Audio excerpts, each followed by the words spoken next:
Utah is seeing a ton of builder problems right now. We've already had 2 houses slide off the cliff this year as things are thawing out. We have another house that is in a totally different area that is now sinking as well. And I'm going to tell you about what I'm hearing is happening in Harriman from homes that were built back in about 2000 to 2008. So stay tuned to hear about the problems that we're seeing here in Salt Lake with new and old housing developments.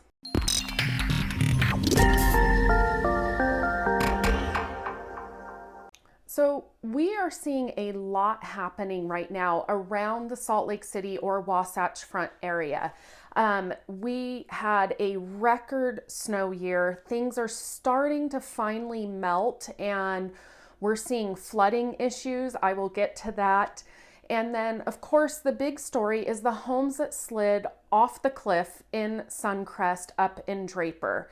And I actually had my drone pilot out there 2 days in a row after it happened. And I want to show you some of the differences with the settling from one day to the next. And honestly, it really makes me sad looking at these pictures. These poor families that have been displaced, 2 houses down, 4 are total have already been condemned, which 2 of those have already gone down. And one of them, I'm not an expert of geology or anything like that, but unfortunately, it's not looking good for this other 3rd house to possibly go down the hill.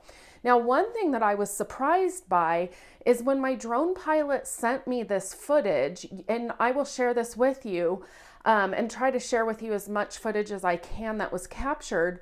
I had not seen anywhere else that there are 5 levels of retaining walls below these 2 houses. You can see over to the west side from where they fell, those 5 different stacks of retaining wall. And you can even see from the video that was taken yesterday, a couple days after the home slid, that there was a retaining wall below these 2 because you can see the brick debris with the home debris.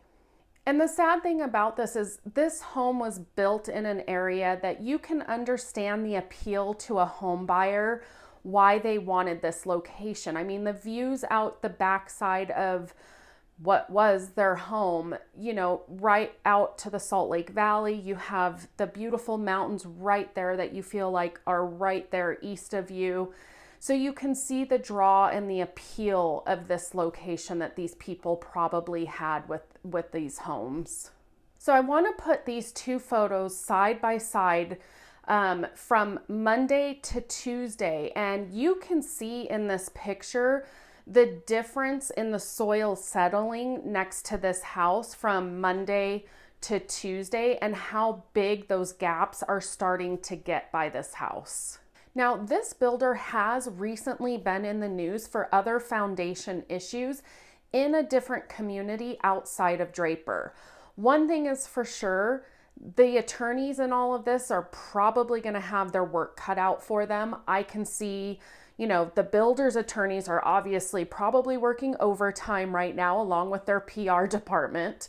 And I can see Draper City getting involved in it since the development happened here. I do think it's going to be very interesting to see how it plays out for Draper City. If you have not seen my video, and I'll link it here, I've lived in Draper for over 20 years, and I did a video quite a while ago about some of the pros and cons of living in Draper.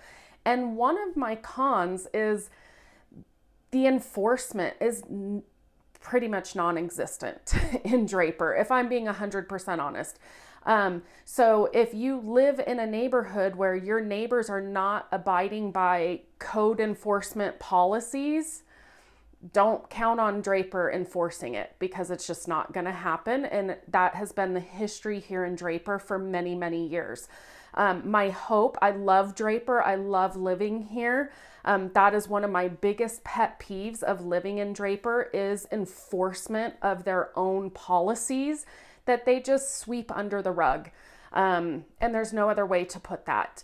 So I think this should be an eye-opening experience for Draper to reevaluate their policies and what they are or are not enforcing. So speaking of Draper, it's been on the news that there's a lot of homes flooding here in flat Draper. And ironically, I was going to Corner Canyon High School today to drop something off, and I saw one of the streets just lined on both sides with sandbags up and down, all down this whole street at probably about a mile's worth of sandbags, because there is a little drainage canal right there in the center. And so they've probably already started experiencing flooding, or they're trying to prevent some of this melt that is happening. So I'm not sure if this is in a flood zone. I highly doubt it. But again, it brings up what problems we are seeing with this historic amount of snow and moisture that we received this year, and what is now starting to happen as it is thawing out. Okay, so take a look at this article that just came out today about more homes sinking in Woods Cross area, which is north of Salt Lake City, if you're not familiar with the area. And the interesting thing about this article is this gentleman has lived in the neighborhood for about 10 years. And it wasn't until recently that the home began to show damage to it. And you can see here, it's a 5-inch drop from one side of the house to the other side of the house, and over $100,000 in repairs to the home, because they're doing the push piers to help support the foundation, which is actually what they did do, or at least, it was reported that they were going to do, or were starting the process, or had just finished the process of putting piers in at least one of those Draper houses that slid down the hill. And I'll put a link to this particular article down below in the description, so if you want to go back and read this. But I just wanted to share it because this was something that just came up today outside of Draper. So those Draper houses were not even 2 years old when they slid down the hill. But I want to shift focus now over to something that I've heard, and it has not made the news yet. But residents in Harriman are talking about reaching out to the news because they are having broken water mains. Hundreds of people in Harriman. Now, this is coming from somebody that I know that lives in Harriman, who actually their water main is currently being repaired right now because it was broken.